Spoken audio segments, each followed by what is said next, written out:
Hello दोस्तों, welcome back. तो आज बात करेंगे केतु जो कि तुला राशि यानी कि लिब्रा साइन में कैसे परफॉर्म करता है करके। तो देखिए, एक बात आप लोग को जान रखना बहुत ज़रूरी है कि जो तुला राशि होता है वो एक इम्पॉर्टेंट राशि होता है हमारी कुंडली में, क्योंकि ये हमें बताता है कि हमें दूसरों के साथ कैसे बिहेव करना है और दूसरों के साथ हमारा व्यवहार कैसा होगा और दूसरे हमें कैसे जज करेंगे करके। तो इसीलिए ये तुला राशि जो होता है ये काफ़ी ज़्यादा इम्पोर्टेंट हो जाता है। अब देखिए, एक होता है आपका फर्स्ट हाउस जो कि एसेंडेंट यानी आप खुद हो जाते हो, यानी कि आपके बर्थ से जो आपका साइन होता है, आप अपने आप को कैसे देखते हो, दुनिया आपको क्या समझती है। और सेवन्थ हाउस जो होता है कि दुनिया जो आपके ऊपर राय बनाती है, ठीक है। आपके जो तुला राशि होता है, देखिए तुला राशि कहीं पे भी होगा यूजुअली। तो देखिए, हम कहते हैं कि सेवन्थ हाउस होता है जो कि जब हम एरी से शुरू करते हैं तो तो ये जो होता है तुला राशि, ये आपका रिलेशनशिप आप कैसे दूसरों के साथ बनाने के, समाज के साथ कैसे बनाते हो। ठीक है, मैरिज का तो होता ही है, पार्टनरशिप का तो होता ही है, बट ओवरऑल एक आप समाज के साथ कैसे बनाते हो, ये इस राशि से देखा जाता है।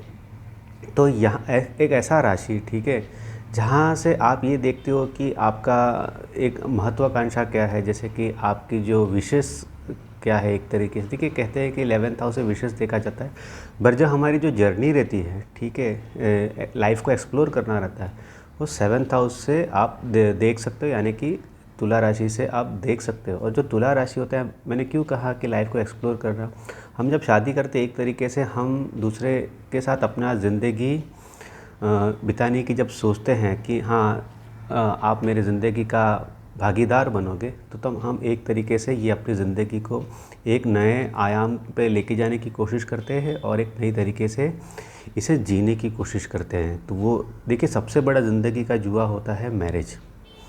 इससे बड़ा जुआ कुछ नहीं होता है। अगर वो चल गया तो वो लाइफ बना देता है दो आदमी की नहीं, काफ़ी लोगों की, क्योंकि मैन एंड वुमन की तो बना ही देगा। अगर मैरिज सक्सेसफुल हुआ तो उनसे जो रिलेटेड जो रिलेटिव्स होते हैं उनकी भी काफ़ी हैप्पीनेस आ जाती है, क्योंकि जब मैरिजेस ख़राब होते हैं या अच्छे होते हैं, उसमें डायरेक्टली या इनडायरेक्टली हमारे जो रिलेटिव्स होते हैं, फैमिली बेसिकली, वो भी इसके भागीदार बन जाते हैं। तो यहाँ पे एक ऐसा ऐसा एक जो साइन जो कि सबसे मिलना जुलना, देखिए तुला राशि जो कि जजमेंट की भी बात करता है, जो कि न्याय की भी बात करता है, वहाँ पे जब केतु आ जाए जो कि इस सब से दूर रहने को कहता है, ठीक है, आइसोलेशन के लिए कहता है कि नहीं नहीं, हमें ज़िंदगी में लोगों की ज़रूरत नहीं है या फिर उनके डायरेक्शन की हमें ज़रूरत नहीं है। या तो आप कह लीजिए कि एक तरीके से वो नहीं उन्हें फ़र्क नहीं पड़ता लोग उनके बारे में क्या सोचें। केतु अगर ये तुला राशि में आ जाए तो ये सारी चीज़ें होती है कि आपको ज़्यादा सोशलाइजिंग या ज़्यादा लोगों से इंटरेक्शन करना पसंद नहीं होगा। और अगर आप देखिए अगर आप इंटरेक्शन करते भी हैं तो वो बस इंटरेक्शन करना है इसीलिए करते हैं। आप इसलिए नहीं करते हो कि आपको अच्छा लगता है, आपको बहुत मज़ा आ रहा है इंटरेक्शन करने में। तो इस वजह से आप काफ़ी टाइम पे देखोगे कि खास करके तुला राशि में जब केतु रहता है, आप बहुत डिस्टेंस महसूस करोगे दुनिया से, लोगों से। इसका रीज़न ये है कि जब भी ऐसा सिचुएशन हो जाता है, आप देखोगे कि आपके जो फ्रेंड्स हैं, ठीक है, आपके जो फ्रेंड्स हैं या तो फिर आपके कोई भी लोग हैं, कि आप हमेशा अपने आप को पाओगे कि ये डिस्टेंस ही रहते हैं। जब भी आपको अगर इनकी ज़रूरत होती है या कोई भी इमरजेंसी हो जाती है, तो आप पाओगे कि ये काफ़ी आपसे दूर रहते हैं और इनको अप्रोच करना बहुत ज़्यादा मुश्किल हो जाता है। तो इसका रीज़न देखिए आप खुद होते हैं, क्योंकि आपने अपनी लाइफ ही ऐसी जी ही हुई रहती है काफ़ी टाइम पे, जहाँ पे आपने काफ़ी ज़्यादा डिस्टेंस बना के रखा हुआ रहता है। जहाँ पे जब ज़रूरत थी तब आपने जाके वहाँ पे पहल की थी। तो इस वजह से क्या होता है कि ऑब्वियसली जब आप ऐसा करोगे तो लोगों से आपका इंटरेक्शन काफ़ी ज़्यादा लोगों का उनका आपके सामने रवैया काफ़ी ज़्यादा वो खुद ही आपको अपने आप को आपसे आइसोलेट करना शुरू कर देंगे। तो ये सारी चीज़ें होती है और आपको कहीं ना कहीं ये फील काफ़ी होगा कि मैं दूर रहूं वो ज़्यादा बेटर है। आइसोलेशन में ज़्यादा मज़ा आता है, ना कि पब्लिक या फिर ऐसे सारी जगहों से।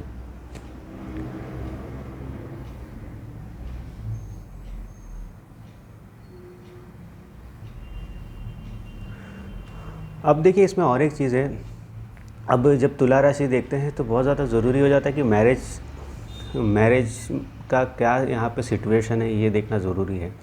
तो यहाँ पे देखिए कहीं ना कहीं पर्सन खास करके 20 to 30 के बीच में कभी भी मैरिज करने के लिए उसके माइंड में ऐसा कोई ख्याल ही नहीं आएगा, और वो किसी ना किसी रीज़न की वजह से वो मैरिज से भागने की कोशिश करेगा।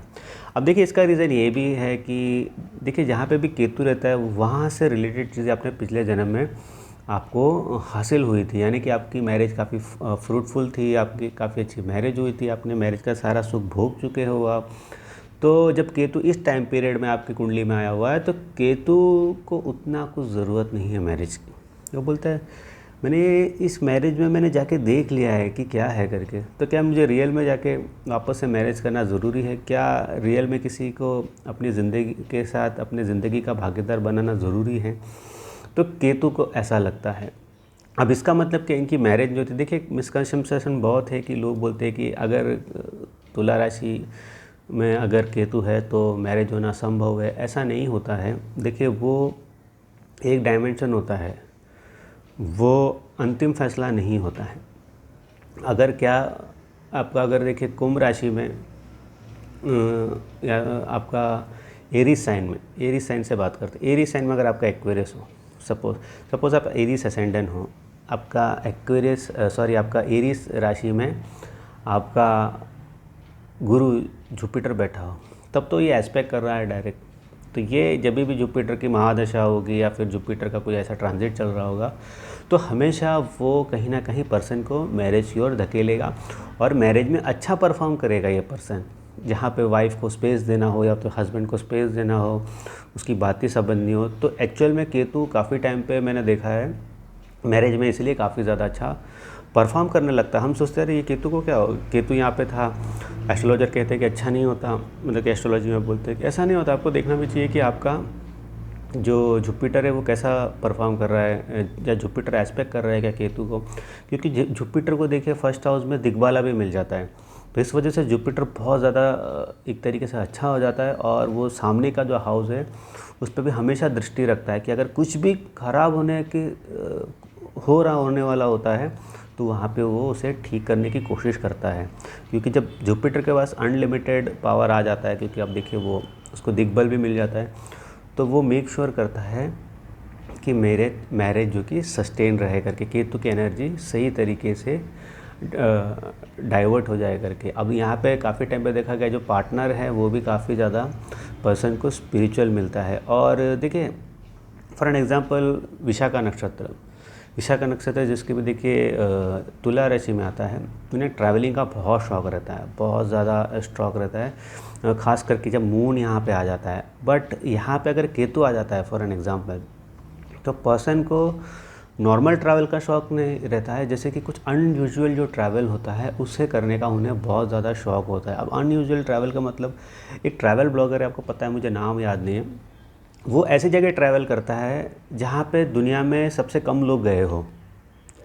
सबसे कम लोग उस जहाँ पे गए वो देखता है। तो बीच में मैंने देखा वो कोई कंट्री थी जहाँ पे छोटा सा आइलैंड था, जहाँ पे 4 दिन में एक बार प्लेन जाती है, मतलब कि अगर वहाँ बाढ़ आ गई तो कोई बच नहीं सकता, क्योंकि प्लेन आते आते तो सब मर जाएंगे।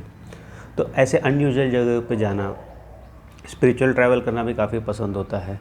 तो ये सारी चीज़ें होती है। अगर जैसे कि चित्रा नक्षत्र है तो इस केतु को बहुत ज़्यादा एनर्जी मिल जाती है, क्योंकि चित्रा नक्षत्र देखिए मंगल का नक्षत्र होता है। तो यहाँ पे मैरिज में बहुत ज़्यादा आप देख सकते हो कि अगर जुपिटर का एस्पेक्ट भी नहीं हो रहा है तो वायलेंस के बहुत चांसेस रहते हैं। अब देखिए मैं मैरिज बार बार बोल रहा हूँ क्योंकि यूजुअली हम तुला राशि को देखते हैं, बट आप अगर एक जनरल रिलेशनशिप भी आप किसी के साथ भी रखोगे इस प्लेसमेंट के साथ, तब आपको ये चीज़ देखने मिलेगी। भले ही वो आपके दोस्त हो सकते हैं, ऑफिस के कलीग्स हो सकते हैं, या तो फिर आपके किसी न किसी तरीके के आप कह सकते हो कि बिज़नेस पार्टनर हो सकते हैं। तो उनके साथ आप देखोगे कि अगर ये आता है केतु चित्रा साइन में तो बहुत ज़्यादा आपका एग्रेसिव नेचर हो जाता है। और दूसरी चीज़ ये है, जैसे कि नक्षत्र का मुझे इतना नहीं बोलना चाहिए क्योंकि फिर जो न्यू लोग हैं उन्हें थोड़ा कन्फ्यूजन हो जाएगा, बट जो जनरली जो समझते हैं उनके लिए ईजी है ये चीज़। तो ये सारी चीज़ें भी आपको समझनी चाहिए कि केतु यहाँ पे करता क्या है करके। बट केतु चित्रा नक्षत्र में एक बहुत अच्छा आर्किटेक्ट को भी शो करता है। बट देखिए ओवरऑल मार्स का प्लेसमेंट, सैटर्न का प्लेसमेंट तो उसके लिए ज़रूरी होता है। तो ये एक छोटा सा मैंने ब्रीफ दिया है केतु तुला राशि में कैसा परफॉर्म करता है करके। आपको अच्छा लगा तो चैनल को सब्सक्राइब करें, वीडियो को लाइक करें और अगले एपिसोड तक मुझे इजाज़त दीजिए। बाय। और चैनल को पहले की तरह सपोर्ट करते रहिए और बेस्ट विशेस भेजिए। तो मुझे इजाज़त दीजिए अभी, ताकि मैं जल्दी से अगला वीडियो आपके सामने पेश कर सकता हूँ। बाय।